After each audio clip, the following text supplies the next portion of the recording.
म्हटलं का? आता त्याच्या लक्षात यायला लागले की ते जर लागू झालं, माझ्या पोराला पैसे मिळणार नाही, स्कॉलरशिप मिळणार नाही, आरक्षण मिळणार नाही, मिळालेले सगळे अधिकार माझ्याकडून गेलेले आहेत. त्याला भूषणने असं म्हटलंय की ज्यांनी जजमेंटमध्ये त्या 5 जणांनी असं म्हटलेलं आहे की ज्यांनी आरक्षणाचा फायदा घेतलेला आहे त्याला पुन्हा आरक्षणाचा फायदा नाही. आता मला सांगा, तुम्ही इथे असणारा शहरामध्ये असेल किंवा ग्रामीण भागामध्ये असेल, एक तरी लाभ घेतलाय की नाही घेतलाय?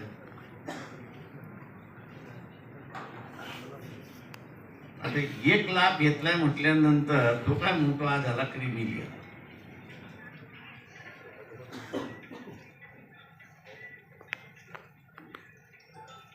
भूषण गवईंचं जजमेंट असं म्हणतं, तुम्ही एकदा लाभार्थी झालात की तुम्ही क्रीमी लेअर मध्ये आलात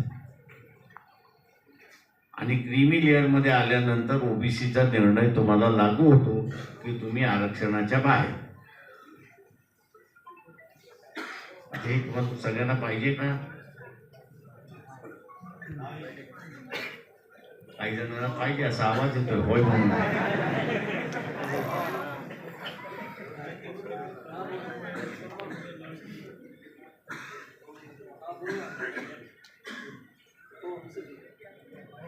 हे जे चळवळीकडे आणि चळवळीच्या उमेदवाराकडे पाठ फिरवली की विरोधक ताकदवर होतात, हे आपल्याला दिसते, हे आपल्याला असताना दिसते. आता इथे असताना भटक्या विमुक्त असेल, इथला असताना आलुतेदार बोलुतेदार असेल, ओबीसी असेल, याचं आयुष्य हे आरक्षणाशी किंवा आर्थिक लाभ शासन देते त्याच्याशी त्याचं आयुष्य जुळलेलं आहे. आता लाभच येणारं बंद होणार असेल तर त्याच्या आयुष्यामधलं नव्यानं त्याला सुरुवात करावं लागतं आणि नव्यानं सुरुवात करण्यासाठी जी साधनं पाहिजे ती साधनं नाही तशी असतात. बदल होतो याच्याबद्दल दुमत नाही, पण बदल हा काळाच्या ओघामध्ये झाला तर तो लोकांना त्या ठिकाणी साध्य करायला लागतो, अशी असणारी परिस्थिती आहे. इथे असणारा ओबीसीचं कास्ट सेन्सस ओबीसी मागणे पण होत नाही, ते होणारही नाही.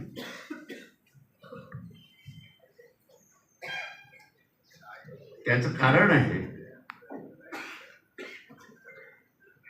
की जुनी पद्धत चुकीची होती तर होती, पण त्या पद्धतीवरती काही जण यांचा उदरनिर्वाह होता.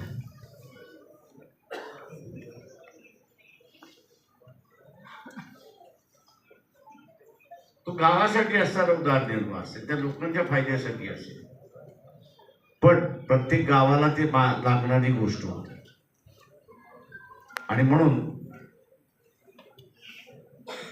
उदाहरण द्यायचं झालं म्हणजे ज्याच्याशी आपला सगळ्यांचा संबंध आहे आणि तो म्हणजे इथला असणारा मातंगांचं दोरखंड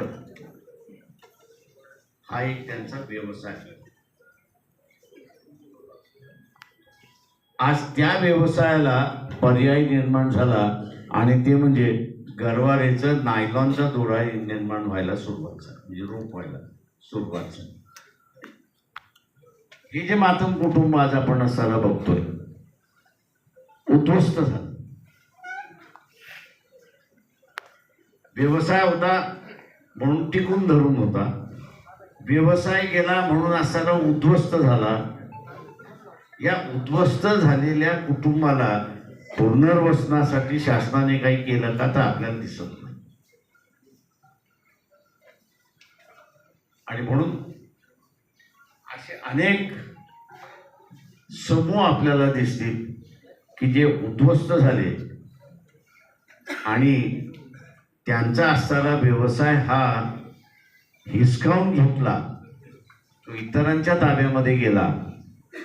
हे जे विघातक चित्र आहे, हे विघातक चित्र त्या सेन्ससच्या माध्यमातून बाहेर पडू शकेल. आणि म्हणून जातनिहाय सेन्सस हे जर करायचं असेल तर आपण जोपर्यंत सत्तेमध्ये बसत नाही तोपर्यंत जातनिहाय जनगणना होणार नाही, हे आपण असताना लक्षात घ्या. आता आपण असताना म्हणतोय की नाही आम्हाला सत्ताधारी सुद्धा व्हायचं आहे आणि त्याच्याबरोबर मला भिकारी सुद्धा व्हायचे.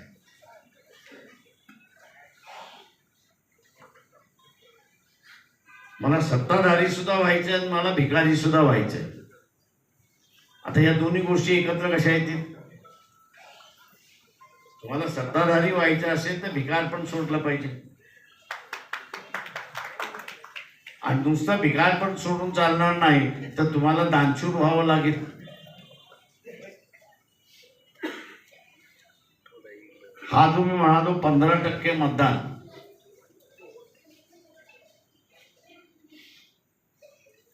जे त्याला माहिती आहे की इथं सत्ता कोणाची आली तरी मी भिकारीच राहणार आहे, त्याच्यामुळे संधी मिळाली म्हणून लुटा,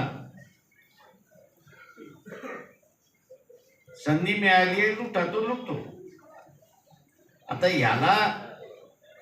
याच्या लुटीच्या मानसिकतेतून बाहेर पाडायचं असेल तर एकदाच पहिल्यांदा तुम्हाला त्याला लुटावं लागेल, त्याचं मत तुम्हाला लुटावं लागेल आणि त्याचं मत तुम्हाला लुटावं लागेल. तर त्याला जे पाहिजे ते तुम्ही त्याला दिलं पाहिजे आणि त्याला दिल्यानंतर 5 वर्षामध्ये सत्ता अशी राबवा की त्याला वाटेल नाही हाच असला पाहिजे, दुसरा कोणी असताना.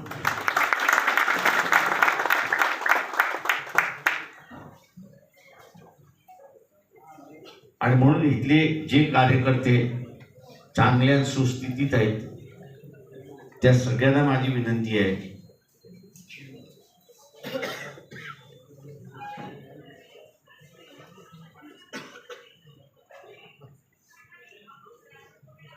की जे जिंकण्यासाठी जी स्ट्रॅटेजी आपल्याला वापरता येईल. मग काही ठिकाणी ज्याला आपण म्हणतो की वस्त्या ब्लॉकेट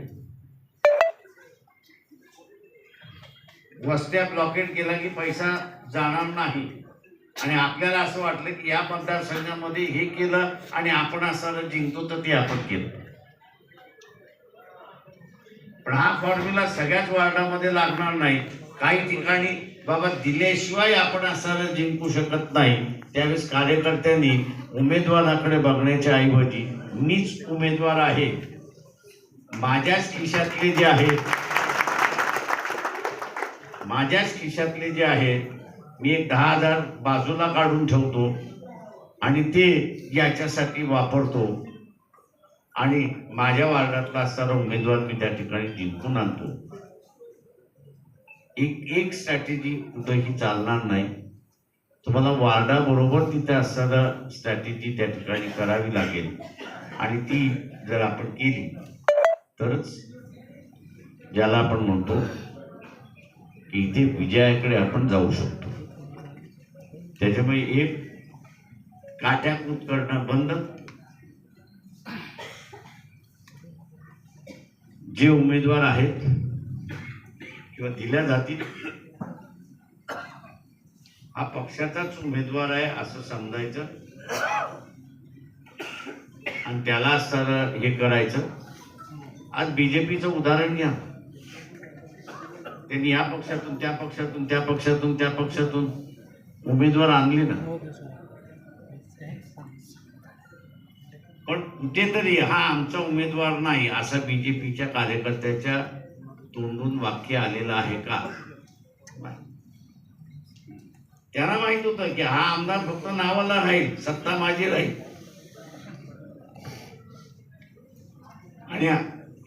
आणि आमदार आणल्याशिवाय माझी सत्ता येऊ शकत नाही ही त्याला माहिती होती.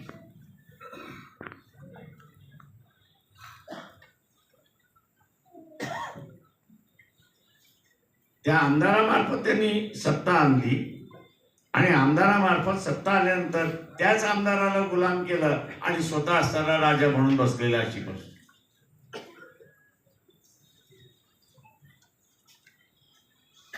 तेव्हा प्रत्येक पक्ष हा आपली स्ट्रॅटेजी आखत असतो की काय करायचं काय न करायचं. आपण असताना स्ट्रॅटेजी आखण्यापेक्षा थोपाटण घेऊन कसं पाठीमागे लागतो तेच आपण असणारं उदाहरण त्या ठिकाणी. तसं काय आपल्याला कपडेच धुवायचे.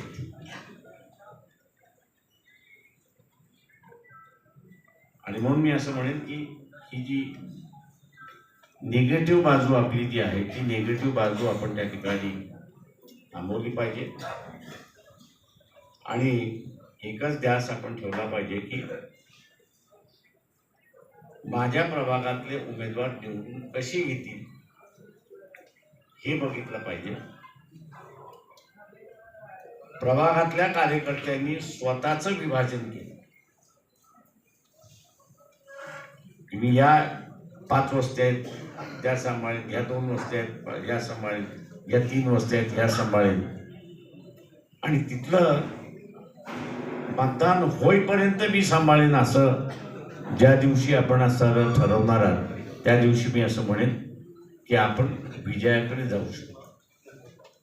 आणि विजयाकडे जाण्यासाठी मी जसं म्हणालो की हक्काचं मतदान, हमखास मतदान, मिळणारं मतदान,